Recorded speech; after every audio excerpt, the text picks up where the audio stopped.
ओम साई नाथाय नमः। श्री साई सच्चरित अध्याय 12। काका महाजनी, धुमाल वकील, श्रीमती निमोड़कर, मूल्य शास्त्री, एक डॉक्टर के द्वारा बाबा की लीलाओं का अनुभव। इस अध्याय में बाबा किस प्रकार भक्तों से भेंट करते, कैसा बर्ताव करते थे, इसका वर्णन किया गया है। संतों का कार्य हम देख चुके हैं। ईश्वरीय अवतार का ध्येय साधुजनों का परित्राण और दुष्टों का संहार करना है, परंतु संतों का कार्य तो सर्वथा भिन्न ही है। संतों के लिए साधु और दुष्ट प्राय एक समान ही है। यथार्थ में उन्हें दुष्कर्म करने वालों की प्रथम चिंता होती है और वह उचित पथ पर लगा देते हैं। वह भवसागर के कष्टों को सोखने के लिए अगत्य के सदस्य हैं और ज्ञान तथा अंधकार का नाश करने के लिए सूर्य के समान है। संतों के हृदय में भगवान वासुदेव निवास करते हैं, जो उनसे पृथक नहीं है। श्री साईं भी उसी कोटि के थे जो कि भक्त के कल्याण के लिए अवतीर्ण हुए थे। वह ज्ञान ज्योति स्वरूप थे और उनकी दिव्य प्रभा भरपूर थी। उन्हें समस्त प्राणियों से समान प्रेम था। वह निष्काम तथा नित्य मुक्त थे। उनकी दृष्टि में शत्रु, मित्र, राजा और भिक्षु सब एक समान थे। पाठ को आप कृपया उनका पराक्रम श्रवण करें। भक्तों के लिए उन्होंने अपना दिव्य गुणसमूह पूर्ण प्रयोग किया और सदैव उनकी सहायता के लिए तत्पर रहे। की इच्छा के बिना कोई भक्त उनके पास पहुंच ही नहीं सकता था। यदि उनके शुभ कर्म नहीं हुए तो उन्हें बाबा की स्मृति भी कभी नहीं हुई और ना ही उनकी लीलाएं उनके कानों तक पहुंच सकी। तब फिर बाबा के दर्शनों का विचार भी उन्हें कैसे आ सकता था। अनेक व्यक्तियों की श्री साईं बाबा के दर्शन में इच्छा होते हुए भी उन्हें बाबा के महासमाधि लेने तक का कोई योग प्राप्त न हो सका। अतः ऐसे व्यक्ति भी दर्शन लाभ से वंचित है। यदि वह श्रद्धापूर्वक साईं लीलाओं का श्रवण करेंगे तो उनकी साईं दर्शन की इच्छा बहुत कुछ अंशों तक तृप्त हो जाएगी। भाग्यवश यदि किसी को किसी प्रकार के बाबा के दर्शन हो भी गए तो वह वहाँ ज़्यादा ठहर नहीं सका। इच्छा होते हुए भी केवल बाबा की आज्ञा तक ही वहाँ रुकना संभवतः आज्ञा होते ही स्थान छोड़ देना आवश्यक हो जाता था। अतः यह उनकी शुभ इच्छा पर अवलंबित था। काका महाजनी। एक समय काका महाजनी बम्बई से शिरडी पहुंचे। उनका विचार एक सप्ताह ठहरने और गोकुल अष्टमी उत्सव में सम्मिलित होने का था। दर्शन करने के बाद बाबा ने उनसे पूछा, तुम कब वापस जाओगे? उन्हें बाबा के इस प्रश्न पर बड़ा आश्चर्य हुआ। उत्तर देना तो आवश्यक ही था, इसलिए उन्होंने कहा जब बाबा आ गया थे। बाबा ने अगले दिन की जाने के लिए कहा। बाबा के शब्द कानून थे जिनका पालन करना नितांत आवश्यक था। काका महाजनी ने तुरंत ही प्रस्थान किया। जब वे बम्बई में अपने ऑफिस में पहुंचे तो उन्होंने अपने सेठ को अति उत्सव पूर्व प्रतीक्षा करते पाया। मुनीम के अचानक अस्वस्थ हो जाने के कारण काका की उपस्थिति अनिवार्य हो गई थी। सेठ ने शिरडी को जो पत्र काका के लिए भेजा था वह बम्बई के पते पर उनको वापस लौटा दिया गया।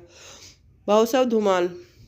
अब एक विपरीत कथा सुने। एक बार भाऊसाहब धूमाल एक मुकदमे के संबंध निफाड़ के न्यायालय को जा रहे थे। बैंक में शिरडी उतरे। उन्होंने बाबा के दर्शन किए और तत्कालीन निफाड़ को प्रस्थान करने लगे, परंतु बाबा की स्वीकृति प्राप्त नहीं। उन्होंने शिरडी में एक सप्ताह के लिए रोक लिया। इसी बीच में निफाड़ के न्यायाधीश उधर पीड़ा से ग्रस्त हो गए। इस कारण उनका मुकदमा किसी अगले दिन के लिए बढ़ाया गया। एक सप्ताह बाद भाऊसाहब को लौटाने की अनुमति मिली। इस मामले की सुनवाई कई महीनों तक और 4 न्यायाधीशों के पास हुई। फलस्वरूप धुमाल ने मुकदमे में सफलता प्राप्त की और उनका मुकिल मामले से बरी हो गया। श्रीमती निमोड़कर। श्री नाना साहब निमोड़कर जो निमोड़ के निवासी वैतनिक न्यायाधीश थे, शिरडी में अपनी पत्नी के साथ ठहरे हुए थे। निमोड़कर उनकी पत्नी बहुत सा समय बाबा की सेवा उनकी संगति में व्यतीत किया करते थे। एक बार ऐसा प्रसंग आया कि उनका पुत्र और अन्य संबंधियों से मिलने तथा कुछ दिन वहीं व्यतीत करने का निश्चय किया, परंतु श्री नाना साहब ने दूसरे दिन ही उन्हें लौट जाने के लिए कहा। वह सजमस में पड़ गई कि अब क्या करना चाहिए, परंतु बाबा ने सहायता की। शिरडी में प्रस्थान करने के पूर्व बाबा के पास गई। बाबा 12:30 के समय नाना साहब और अन्य लोगों के साथ खड़े हुए थे। उन्होंने जाकर चरण वंदना किया, प्रस्थान करने की अनुमति मांगी। बाबा ने उनसे कह दिया, सीख जाओ, घबराओ नहीं, शांत जिससे बेलपुर में 4 दिन सुखपूर्वक रहकर सब संबंधियों से मिलो और शिरडी आ जाना। बाबा के शब्द कितने सामयिक थे। श्री निमोड़कर की आज्ञा बाबा द्वारा रद्द हो गई। नासिक के शास्त्री जोशी।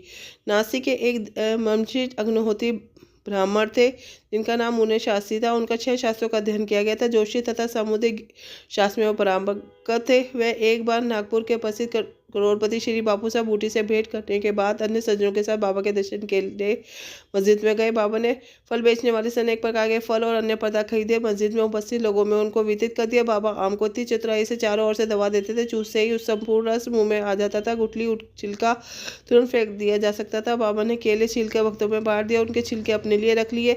हस्त रेखा विषाद होने के नाते मूल्य शास्त्री ने बाबा के हाथ की परीक्षा की प्रार्थना की, परंतु बाबा ने उनकी प्रार्थना पर कोई ध्यान न देकर उन्हें 4 केले देखे। इसके बाद सब लोग बाड़े को लौट आए।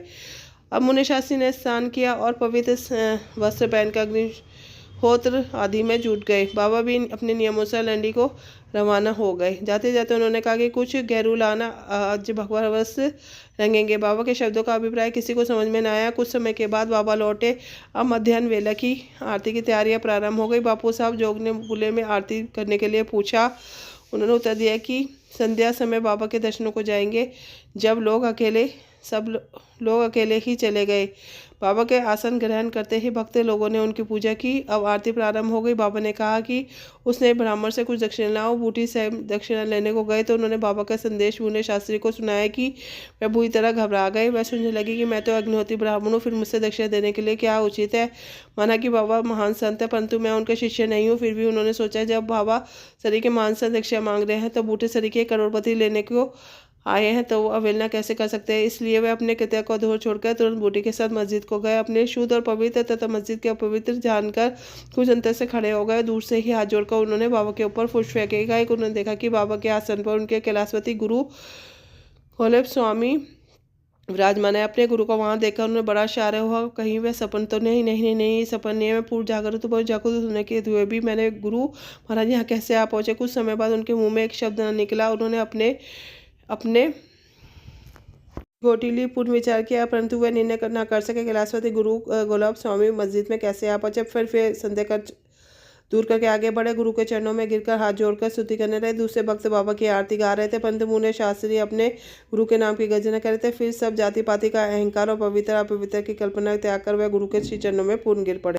उन्होंने आंखें मूली, परंतु खड़े होकर जब उन्होंने आंखें खोली तो बाबा को दक्षिणा मांगते हुए देखा। बाबा का आनंद स्वरूप उनकी अनिर्वचनीय शक्ति देखे मूल्य शास्त्री आज विस्मृत हो गए।